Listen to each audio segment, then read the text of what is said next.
2000 here coming at you with a movie review of Dark City, directed by Alex Proyas, who was the director of The Crow and I, Robot. This movie stars Rufus Sewell, Kiefer Sutherland, the lovely Jennifer Connelly, and William Hurt.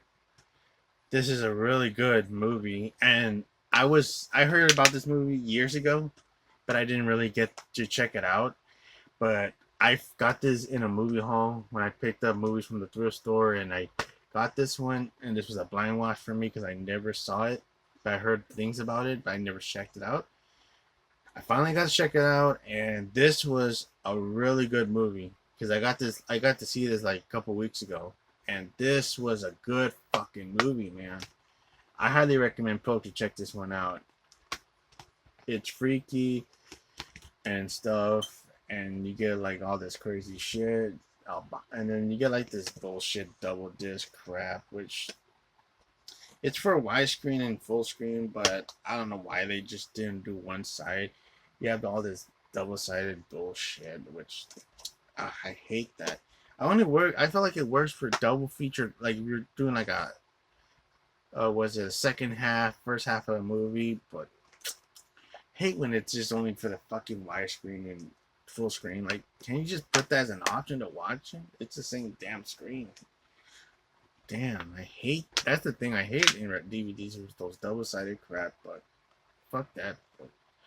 The Dark City movie is a science fiction thriller movie about these albino mysterious people that are bald-headed with fedora hats and big long coats, stopping time and the world and making changes of people's life and personality and switching their bodies from different to different bodies. And yeah, it's a bit total. The movie's a bit of a Total Recall film. Meet with a bit of Blade Runner a little bit. Like pretty much Blade Runner meets Total Recall because the character Rufus Sewell's character, playing John Murdoch in the movie, he doesn't know what's going on because he wakes up in the middle of the night in the bathtub, all butt naked, but he doesn't know what the hell is going on. He sees a bunch of dead goldfish on the floor. He sees this dead, butchered, mutilated prostitute all cut up and murdered, and he doesn't know what's going on. He doesn't know what the hell that is. So he's like freaked out. It's like how that character in that Arnold Schwarzenegger played in Total Recall. He doesn't know what the hell's going on. He doesn't know who he is. So it's like same thing with Rufus Sewell's character, John Murdoch. So he's finding out what's going on, going through the world, and the movie has a unique setting, and I like the look of the movie. Because it has this time period, like looking like it's in the 30s and 40s, and yeah, just the movie. And also the movie kind of gave me vibes a bit of Dick Tracy, not technically, but some vibes of the movie Dick Tracy, which is a good thing. But all in all, I enjoyed this movie.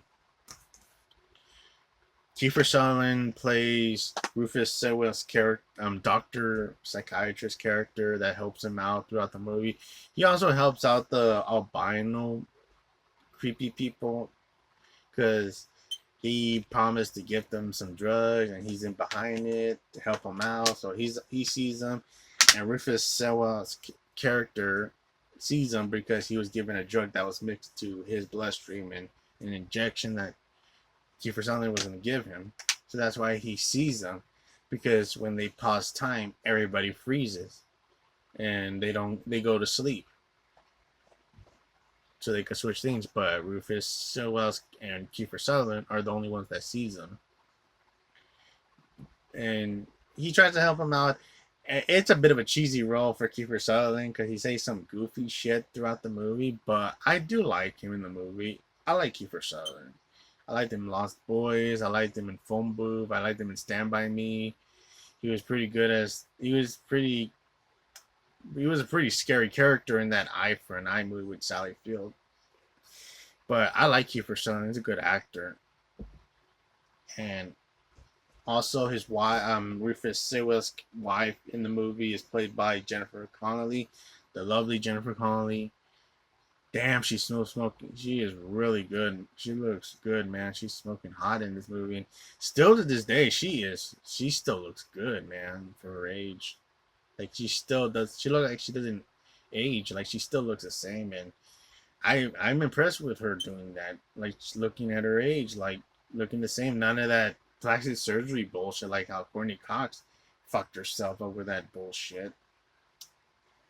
That's why to me, fuck plastic surgery. Like that's just a bunch of waste of money crap to just make yourself even look worse. Like I don't know. Like Jennifer Connelly, she doesn't have that fucking shit. Thank goodness. She looks still the same, and she looks great. I like Jennifer Connelly, and she plays his wife, Rufus Sewell's wife, in the movie, and she's also a bit of a jazz singer, and that her character sings in the movie, pretty sexy, and the movie also has William Hurt, who's another good actor, and he's playing this detective character that investigates Rufus Sewell's character that wants to know what's going on. And he's on this case of finding the dead prostitute lady, finding more people that are dead, and he's connecting the dots with him.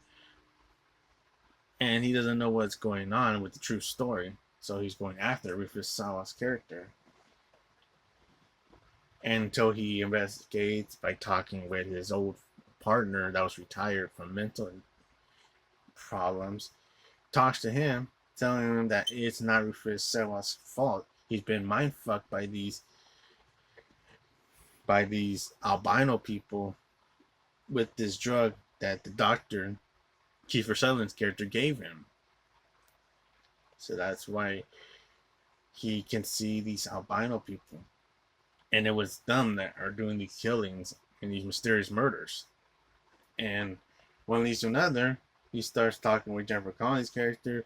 Now they're trying to find him, and now he's on Rufus Sewell's character side. And Rufus Sewell's character goes through hell, high water, fighting through the albinos, kicking ass, taking no names like a motherfucker. And it's a really good thriller, man. Like it'll keep you on the edge of your seat. There's some good, well shot sequence in the cinematography. The movie's well lit. It's not too dark. You can see good lighting in the movie. And good action sequence that are directed by the Crow director, Alex Proyas, because he knows how to direct some good shit.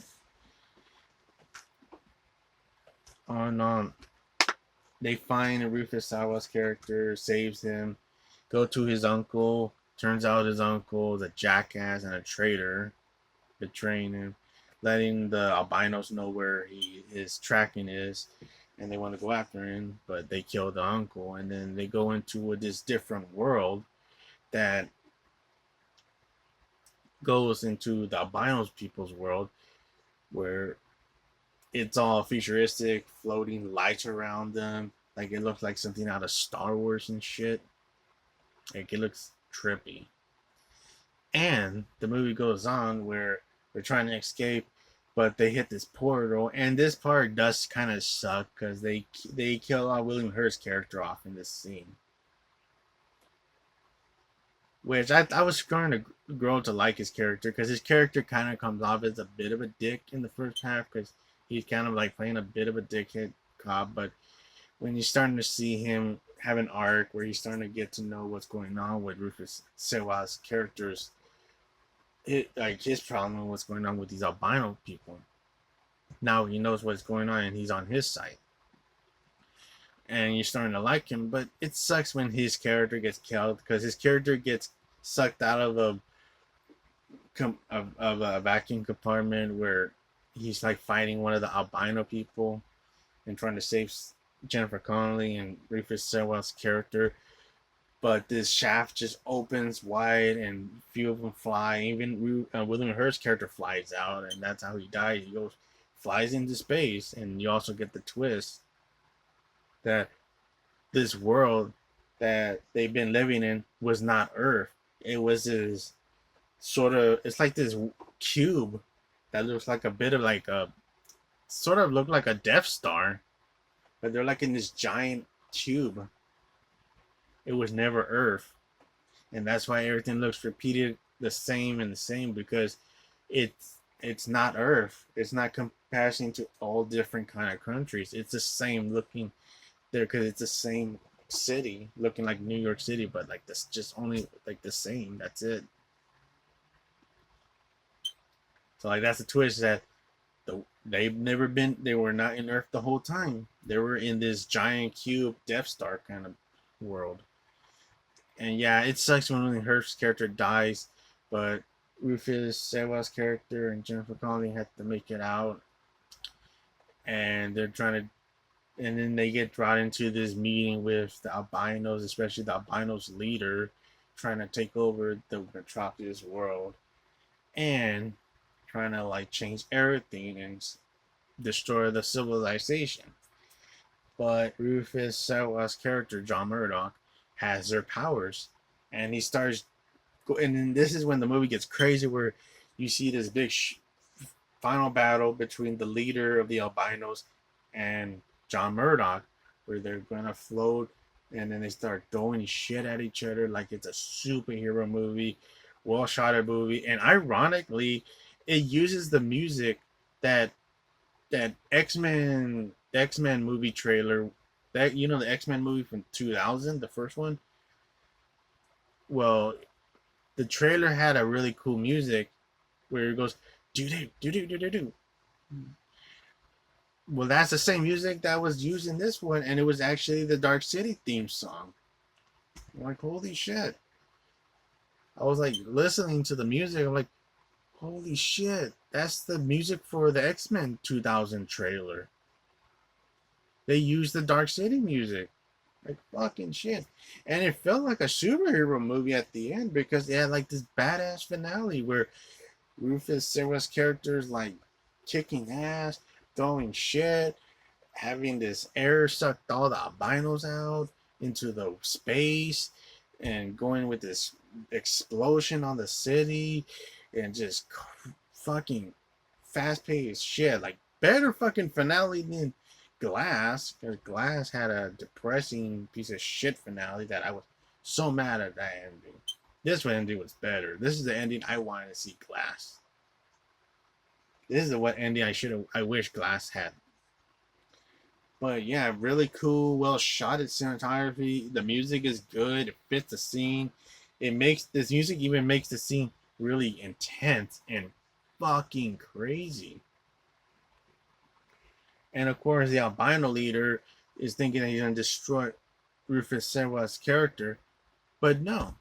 Rufus Sewell has the power and defeats the motherfucker with boom, big explosion to the dude, destroying the leader of the albinos. And now Rufus Sewell's character is free. He now is free from this hell that the albinos have been put. No more dark days. That they because the thing was that they've been in night all day, no daylight. So like now it's day. He broke it and he fixed the city. But sadly, this change made Jennifer Connelly not his wife anymore, but a different character. Like, she's playing a different character now because of this change that he made, and made civilization more daylight now, and killing the albinos that have been changing all this stuff. But he does meet with her at the boardwalk and starts getting to know her more, and that's when they start getting to get more close to each other and getting to talk to each other more. And that's good that you don't get no bullshit ending where, oh, she doesn't know who she is, so I'm not gonna talk to her anymore. No, you don't get that bullshit. You get like them talking something positive and great. Then they want to get to know each other, going out, eat dinner, and hang out with each other. That was a nice ending. And also Kiefer Sutherland's character even survives, which is great. Even though his character kind of was working with those albinos, he secretly he was betraying them behind their back, and he was siding with Rufus Sewell's character the whole time. Because his character is pretty much, like, he's a doctor, but he also was part of Rufus Sewell's character that was in his mind, and he was like portraying a mailman an ice cream man, a store clerk, a movie theater clerk, all this stuff in his mind when he was in this beach world where he went to a beach house with his family. He was like his subconscious, but all in all, it's good that his character doesn't come off as an asshole at the end. He comes off as cool with Rufus Sewell's character, and he gets to be with Jennifer Connelly, even though they changed it where she's not his wife anymore, but she's somebody else. That's cool that they get to talk and they get to be together at the end, and then you end with one of the songs that Jennifer Connelly's character was singing in the jazz club, and it's a good song, and it felt really good. The movie just feels like an entertaining sci-fi movie you want to watch on a rainy day. Definitely check out Dark City. I don't know if they're gonna ever remake it. I would say fuck the remake if they're gonna ever do a remake. This movie still holds up.